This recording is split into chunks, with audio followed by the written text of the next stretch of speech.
जय श्री राम। परम प्रिय मेरे भाई बहन, इस वर्ष 2023 में पूर्णिमा का व्रत 26 नवंबर को रखा जाए अथवा 27 नवंबर को रखा जाए, उसी के विषय में निवेदन करने जा रहा हूं। साथ में पूर्णिमा से संबंधित कुछ विशेष महत्वपूर्ण जानकारियां देने का प्रयत्न करूंगा। कृपया वीडियो पूरा देखिएगा। तो जिस वर्ष कार्तिक पूर्णिमा के दिन कृतिका नक्षत्र की प्राप्ति होती है, मतलब उस दिन कृतिका नक्षत्र होता है, तो वो अत्यंत महत्वपूर्ण हो जाती है और वो महाकार्तिकी कहलाती है, जो कि सामान्य स्थिति से 1000 गुना ज़्यादा महत्वपूर्ण होती है। कृतिका के बाद जो है अगर रोहिणी नक्षत्र की प्राप्ति होती है, मतलब पूर्णिमा के दिन रोहिणी नक्षत्र है, तो उसमें सोने में सुहागा हो जाता है, जैसे सोने में सुगंधी आ जाए, उससे भी अधिक महत्वपूर्ण पूर्णिमा हो जाती है, जो कि इस बार 2023 में 27 नवंबर को प्राप्त हो रही है। दोपहर तक कृतिका नक्षत्र है, उसके पश्चात में रोहिणी नक्षत्र है। लेकिन मेरे भाई बहन, जो लोग पूर्णिमा का व्रत रहते हैं उन लोगों को प्रदोष व्यापनी तिथि लेनी चाहिए, मतलब संध्या वेला में जिस दिन पूर्णिमा प्राप्त हो उस दिन उनको व्रत करना चाहिए। तो उस दृष्टि से 26 नवंबर को व्रत करना उचित रहेगा, जो लोग पूर्णिमा का व्रत करते हैं। और दूसरी बात यह है, स्नान दान इत्यादि की पूर्णिमा जो उदया तिथि में लिया जाता है वो 27 नवंबर को रखना सबसे उत्तम है। उस दिन सत्यनारायण पूजा इत्यादि भी करना बहुत ही श्रेष्ठ रहेगा। इस पूर्णिमा की बहुत बड़ा महत्व है। इसका बखान, इसका गुणों की महिमा स्वयं भगवान ब्रह्मा जी, विष्णु जी, शिव जी के साथ में अंगिरा ऋषि आदित्यादि जी ने विशेष रूप से किया है। पुराणों में पद्म पुराण में इनका उल्लेख आया, स्कंद पुराण में आया, मत्स्य पुराण में इस पूर्णिमा तिथि की महिमा आई है।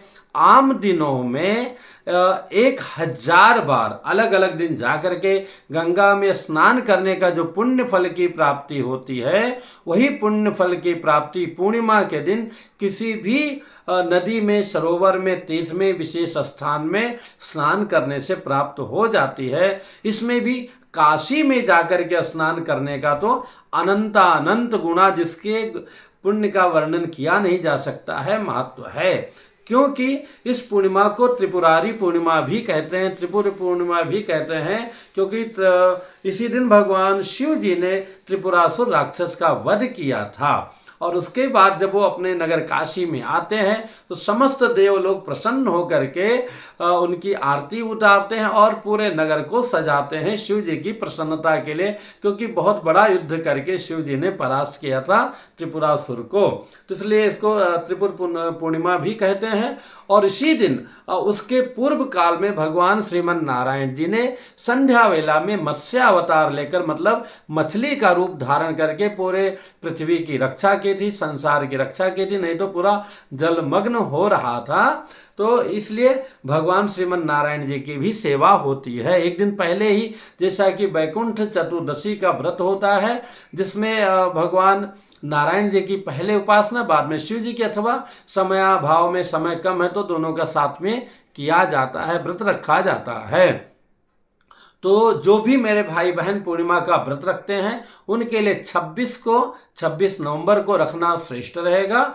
और जो लोग स्नान दान इत्यादि की दृष्टि से, विशेष कार्य की दृष्टि से पूर्णिमा का व्रत करते हैं अथवा स्नान करते हैं, उन सभी लोगों के लिए 27 को, क्योंकि उस दिन महाकार्तिकी कृतिका नक्षत्र, तदुपरांत रोहिणी नक्षत्र की भी प्राप्ति हो रही है, जो कई वर्षों के बाद में इतना अच्छा योग बन रहा है। इस दिन हमें इसका लाभ लेना चाहिए, क्योंकि आया है शास्त्रों में, पूर्णमास्यां तु संध्यायां कर्तव्य त्रिपुरोत्सव दध्यादनेन मंत्रेण सुदीपांच सुरालय। पूर्णिमा में संध्या वेला में कर्तव्य पूर्वक जो है, जो त्रिपुर उत्सव करता है, मतलब त्रिपुर वध के बाद जो शिव जी की प्रसन्नता के लिए उत्सव करता है, हर प्रकार से पूजन पाठ इत्यादि करके सुदीपांच सुरालय, जो देवालय है, मंदिर है, पूरा घाट है, इसलिए काशी में आपको जाके दर्शन करना चाहिए। आजकल तो आप टीवी इत्यादि मोबाइल में भी दर्शन कर सकते हैं।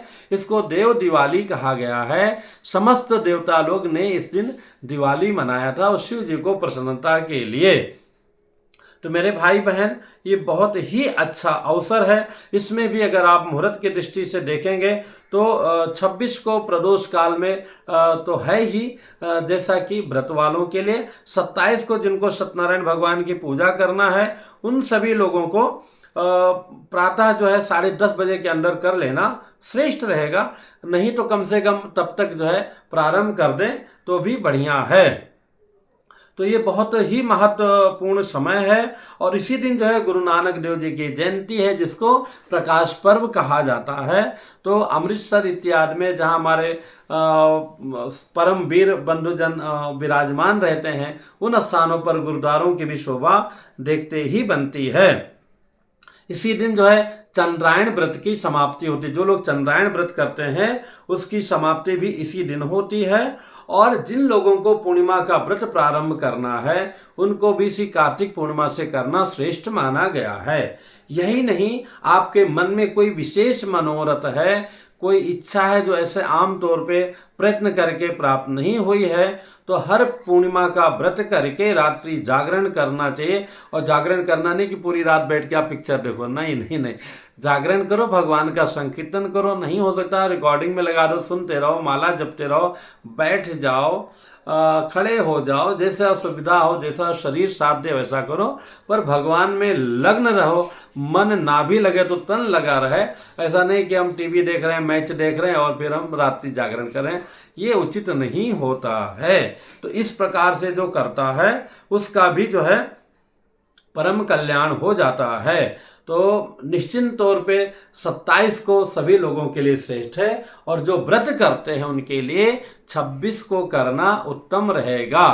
तो ये आपको लगता है कि जानकारी उचित है तो आपस में शेयर कीजिएगा।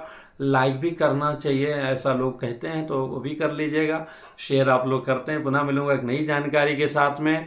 कार्तिकी महाकार्तिकी पूर्णिमा की आप सभी लोगों को बहुत बहुत शुभकामनाएं। जय सिया राम। प्रयत्न कीजिएगा आसपास कहीं हो सके तो जाके स्नान इत्यादि करके लाभ अवश्य लीजिएगा।